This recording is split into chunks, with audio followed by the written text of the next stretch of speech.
Looking for a fast-charging, ultra-responsive stylus for your iPad?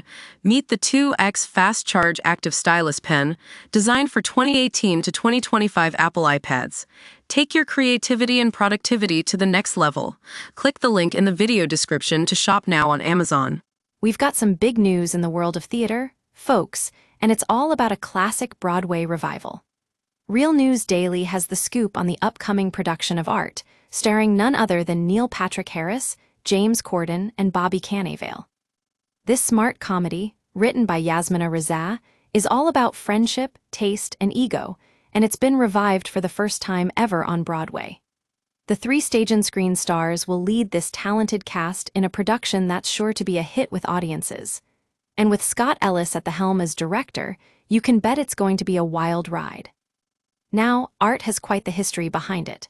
First performed back in 1998, it was nominated for 3 Tony Awards and 1 Best Play. It ran for over 600 performances, welcoming some big-name stars along the way, including Brian Cox and Joe Morton. And let's not forget the late George Wendt, who sadly passed away a few years ago. Real News Daily has learned that this revival is personal for all 3 leads.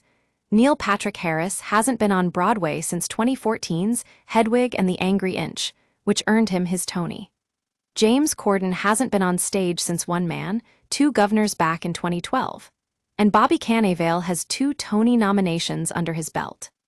The production is set to begin previews on August 28th at the Music Box Theater in New York City and officially opens on September 16th.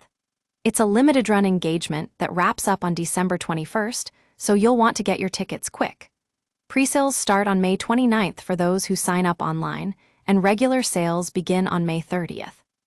Real News Daily is keeping a close eye on this story, so stay tuned for more updates. This revival of Art has all the makings of a classic Broadway hit, and we can't wait to see it come together on stage. Mark your calendars, folks, it's going to be a wild ride.